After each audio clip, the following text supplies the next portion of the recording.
Being overprepared is impossible, and other mottos. By Please Dial 123. Chapter 2. Rinse and Repeat. Kakashi would readily admit he laughed himself sick when the kids found the river and tried fishing. None of them knew how to catch fish, let alone gut them. Sakura had come close to catching one, realized her finger was digging into an eye socket, and had a brilliant freak out, throwing the fish away right into Sasuke's face. He was left spluttering, looking exactly like someone who had just been slapped with a fish. And then Naruto had almost drowned laughing, and Sakura and Sasuke had to drag him out of the water. They did indeed learn, though, going to bed that night full and sated, after they had finally figured out which way to head the next day. But it couldn't be that easy for them, oh no. So Kakashi snuck into their camp, which was an old den under a tree that no bear could fit in, and stole 2 of the 3 kunai. Just to mess with them, he left fish in their places. 4 days later, the kids were scratched, bruised, but looking to be doing okay as they slowly but surely made their way in the direction of Konoha. They had found a system of staying close, but also splitting up to hunt to gather food and scout out areas ahead of themselves. They were doing well. That meant it was time for Kakashi to step in and start to make it a ton more difficult. 3 days later, and they finally figured out that they had been caught in a Genjutsu and been walking in the opposite direction of Konoha. Sakura's scream of rage was louder than Naruto's. Just to be mean, Kakashi caught them in another, not an hour later.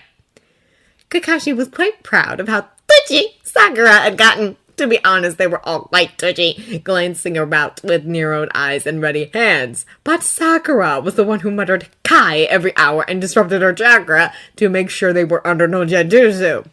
He was even more proud when Naruto asked what she was doing, and she made no complaint or insult before she taught him. She didn't even do anything but roll her eyes when Naruto had no idea what chakra was. Kakashi rubbed his chin thoughtfully as they got closer to Konoha and wondered what he would do to turn them away. They had been walking for 2 weeks now, and even with his Genjutsu setback, they would make it in a week. He didn't want that, though. He wanted them to take longer, to work together longer. So Kakashi gathered his hands together and gleefully summoned his ninken in the night. He was correct in his thinking that the kids would not know the difference between his ninken and wolves under the cover of night. They were awoken by the howling, and then snapping, howling, and quick flashes of teeth had his students running, leaping through the trees as his ninken harried them in a new direction. Kakashi kept it up most of the night before letting his ninken vanish in the first rays of dawn, seemingly having lost the 3. He watched as his kids collapsed all panting and sweaty and wrecked from nerves and running all night. This time it was Naruto and his boundless energy which got the 3 dunking in a river to clean off the stench of sweat and exhaustion that could be tracked. Then they somehow gathered enough energy to find food before collapsing in the treetops. Kakashi watched over them as they slept, letting them have that rest. That night they awoke and started moving again, following the stars. Kakashi figured he had set them back by about 3 days again. Kakashi decided to be merciful and allow them the rest of the journey unscathed. When his cute little students tumbled through the gates of Konoha, it was early morning. They were all dirty, tired, bruised, and looking exhausted. But they were all standing. "Good morning!" Kakashi chirped cheerfully from where he had been waiting by the gatehouse. "You made it with 2 days to spare. Good job!" "I'm going to kill you!" Sakura is looking wild with her bloodshot eyes, tangled dirty long hair, and dirty torn pajamas under her cloak. "I'll help," Sasuke said darkly, just as disheveled and twitchy. Naruto, usually the one with boundless energy and a loud voice, merely growled. "Well, since it's only early morning, I think we should do some training." Kakashi smiled. This is where they started to crack. "Please," Sakura said, tears in her eyes. "No more! We need time off!" Naruto was nodding, heartily, looking close to tears as well. "Aww," Kakashi sighed as if disappointed. "I suppose a short break would be okay. You have 2 hours to go shower, nap, eat, and then I want you in training grounds 4. They didn't even bother to argue, just took off down the street without looking back. Kakashi grinned gleefully after them and set off to get some supplies. "I have decided to be nice," Kakashi announced, appearing via Shunshin in the middle of the training clearing. We'll do research today instead of any physical training. You're a merciful sensei! Naruto cheered. What are we looking up? Kakashi dropped an armful of scrolls and books. We'll be studying survival techniques and knowledge, he grinned. Everything from how to survive with no chakra to what plants are okay to eat. From all the countries. All the countries? Sakura spluttered. You had it easy, Kakashi nodded sagely. The academy teaches more about Konoha's landscape than any of the other countries. But ninja missions take you far and wide, and you need to be ready for emergencies. And so they reluctantly took scrolls and books as Kakashi started to lecture in between, keeping them all on the same topics. He would give them a wide basic understanding, and then start to focus on individual talents. He already planned to educate Sakura in herbs and plants for consumption and medical usage. Sasuke would be on scouting and sensing enemy, along with how to disguise their trail. Naruto would be their trap specialist and hunter. So they set in for an exciting day of research. The fact that none of them complained showed they were still very much cowed. Perhaps the exhaustion was keeping them quiet as well. The growl of Naruto's stomach interrupted Kakashi while he was teaching Sakura about useful medicinal plants. Everyone looked up at Naruto, who blushed. What? It's dinner time! He grouched. It was rather late in the day, Kakashi realized, looking up at the sun. A quick break then, Kakashi said. He had sent Sasuke running to the convenience store earlier, and they had had some snacks and drinks, but they would be needing food. You guys have half an hour to relax while I go get dinner, Kakashi announced. We're not done? Naruto asked mournfully. Are you finished the scroll I assigned you? No, he pouted mulishly. Then, nope. Kakashi grinned right before he disappeared. When Kakashi returned, half an hour later, he had his arms stacked in takeout boxes. I love you! Naruto screamed as he realized there were 4 bowls of ramen in there for him. Even Sakura and Sasuke looked happy to see the pile of food he had brought. Sensei can treat you sometimes, Kakashi said cheerfully, but don't get used to it. They devoured their food, even as Kakashi quizzed them on what they had learned for the day. They replied in between bites and yawns. By the time they had finished, they were yawning, rubbing at their eyes adorably, and looking ready to drop off. Well, it was late, and they had been exhausted. Also, Kakashi had drugged their food. Kakashi cackled when Naruto was the last to drift off, having needed nearly 5 times the amount of drugs the other two had. Their screams of rage the next day, when they woke hundreds of kilometers outside of Konoha, would warm the cackles of his heart. This time around, Kakashi had dropped them off to the west, in the middle of the mountains. This time, he also stole their sandals, stole their shirts, stole their cloaks, and left them hunting knives. He had also given them only 2 weeks. The mountains were a much different territory than the vast but mostly flat woods of southern fire country. Watching his kids scale a mountain yelling about no shoes, only to find a group of very angry mountain sheep sent Kakashi into hysterical laughing, especially when Naruto ended up getting headbutted off a cliff. Oh, he was ready to step in, if needed, but his kids were resilient. This time when he came at them with Genjutsu, he layered it. It took Sakura only 1 day to realize it was there, hidden under weaker layers that he reset every time she dismissed the last one.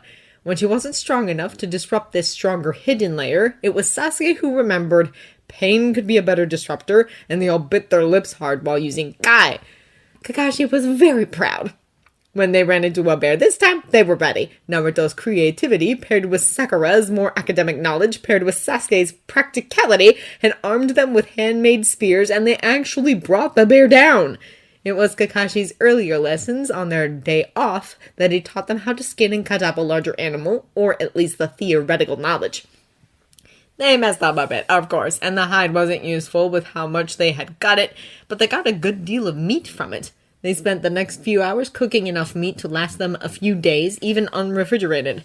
Then Kakashi followed them over a few more mountains, Sakura gathering plants as they went, some edible, some medicinal. Sasuke learned how to hide their tracks better and was a very devoted scout. Naruto made sure that every time they hunkered down for the night, even with limited supplies, nothing would be able to catch them unawares. When they had realized how far out from Konoha they were, and with a 2-week time limit, they had realized they needed to set a fast pace to make it back. So they did, with very little complaint. None of them were at a place where they could run as fast or as far as a jonin, but they weren't civilians either, and they kept a steady jog up most days. Naruto by far had the most stamina, a truly ridiculous amount for a kid his age and size. Sasuke was well trained as well, but even he could tire. Sakura, on the other hand, was the weak link, and they all realized it. During the first month, Sasuke had been dismissive and even cruel in some of his comments aimed at her. Kakashi didn't think the boy actually knew how mean his words were, but they had affected Sakura. She had been dejected at first, near tears at some remarks, but as Kakashi had guessed, she was stubborn. Sakura was far too stubborn to give up. Sakura was also not a doormat. She let Sasuke get away with quite a few comments, quite a few barbs for the first few weeks, trying desperately to keep up and keep polite and cute in front of her crush. But at some point, when you're lost in the woods for weeks at a time, driven to exhaustion every day, and made to survive off what you can forge with only the company of 2 boys, sometimes you snap. Sakura had snapped brilliantly. It happened in the first week of this new trip, when Sasuke made another decisive comment offhand about how weak she was. Sakura, driven to the very edge of her strength, trying to keep up with the faster, stronger boys who had far more training than her, was at her wit's end, and it showed. So when Sasuke made that one fainted comment, not even the thought of her crush could stop her. With a roar, Sakura had launched herself at the startled Sasuke. It took the combined efforts of 3 Naruto clones to pull the two apart, as Sakura tried her best to beat Sasuke's face in. Kakashi had also noted her anger problems, but she had kept them well contained. Now they were unleashed. Kakashi watched in interest at how strong Sakura's hits were, how coordinated. That girl had potential in taijutsu, was all he thought as he watched. Her academy profile said she was weak in taijutsu, average in form and strength. Kakashi wondered how often she had pulled her punches because ladies weren't violent. Wondered how weak her previous diet had made her. Wondered how much Sakura had repressed to be a cute little lady in front of Sasuke. Well, that cute little lady was beating Sasuke's face in. Sakura! You're gonna really hurt him! Naruto yelped, 2 clones holding the girl down while the other helped Sasuke up. Not that the bastard doesn't deserve it, but I don't want to have to carry him back to Konoha! Sasuke spit out a wad of blood, reaching up to touch his broken nose, obviously still bewildered. Sakura let out another cry of fury, raging against Naruto's hands before she finally stopped, collapsing, panting. For a moment, silence rang out as Naruto looked between the two nervously, and Sasuke touched his bloodied face. And then Sakura burst in heaving sobs. Kakashi decided it was time to intervene. Naruto, go help Sasuke clean his face in a stream. Don't touch his nose. I'll reset it. None of the 3 looked all that surprised to see him. They had, of course, known he was following, watching over them due to his genjutsu and his way of messing with them. Naruto did as he said, dragging Sasuke away and dismissing his clones. Kakashi hovered over the sobbing heap for a minute, trying very hard not to have an allergic reaction to emotions. Then he sighed, manned up, and gathered the girl into a hug. Sakura clung to him like a limpet, sobbing into his vest. Hush now, Sakura. Kakashi patted her back gently. He's an asshole! She cried. I don't know how you didn't see it before, Kakashi said wryly. Most Uchiha were. Sakura sniffled and snuffled, and Kakashi waited with her, rubbing soothing circles in her back as she slowly got her tears under control. I want to go home, Sakura finally sniffled, pulling back to wipe at the tears and snot on her face. Sakura, Kakashi said gently, do you really want to? Sakura heard all the unasked questions and quieted for a moment. I want to be strong, she finally whispered, as if confessing a secret. And you will be, Kakashi told her seriously. Do you know why I'm doing this training? Yes! Why? Teamwork. You said the first day it was the most important thing. She wiped her nose. But our team sucks! I wouldn't say that. You have been working together. He smiled. Would you have been able to do this alone? Would any of you have? Maybe Naruto, Sakura admitted slowly, like it was an unfair truth. But even he would have... You see, Kakashi said, you won't clash, but you have been working together well. Teamwork doesn't always mean loving the other person or even liking them. It's about working together anyways, knowing they are your comrade and at the end of the day, making sure everyone stays alive. Sakura nodded miserably. Plus, this training has done other things as well, he offered lightly. Would you have put as much effort into stamina if you had been assigned laps at the village? She shook her head, knowing the truth they both already knew. Sakura would have obeyed, but she wouldn't have put such effort, such desperation into it. Do you trust me, Sakura? Kakashi finally asked. She looked up at him, surprised. Of course, she said without hesitating. Kakashi felt his smile twist to become a small, genuine thing.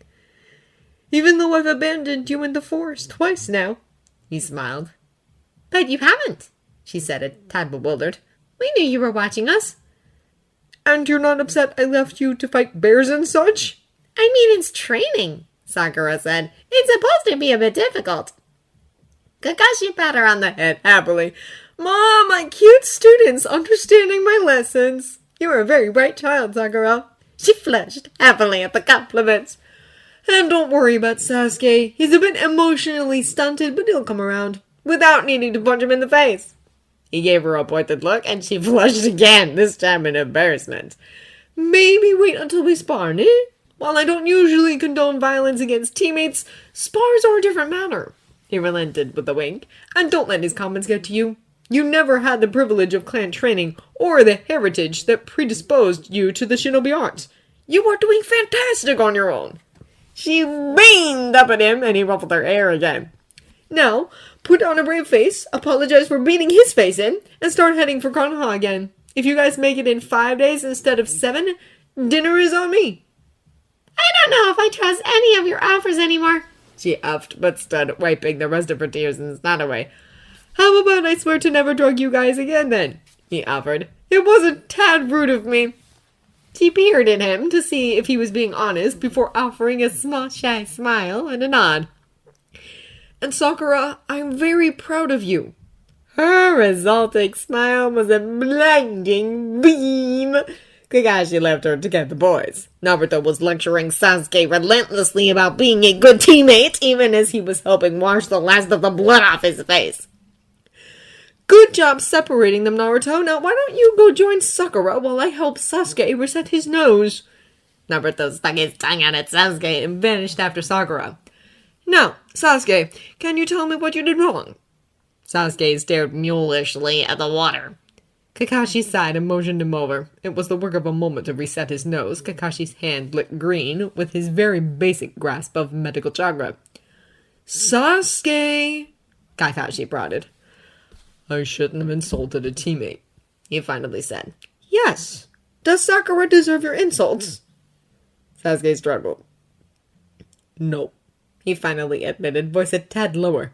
She has been working really hard to keep up with you boys. You know she's not as skilled as you yet. And while some of the blame can be placed on her and her lack of effort, you must know that she is trying, and that is what training is for. Sasuke wasn't looking at him, but Kakashi could tell he was listening. She's even let up on the fangirling, hasn't she? She's been much more exhausted than both of you, but she's not dragging you behind. Her knowledge has been an asset, and you know it, even if she can't run as far as you guys each day. Sasuke looked at his feet, eyes unfocused. Sakura is your teammate, Sasuke. She will be, even when you all become Chunin. That could be years of interaction. It will be years of being with her on missions and in training. It will be days upon days upon days of her company. It will be battles upon battles where she will be watching your back for you. She may even be what stands between you and death one day. Wouldn't you agree it would be good to have a good working relationship with her?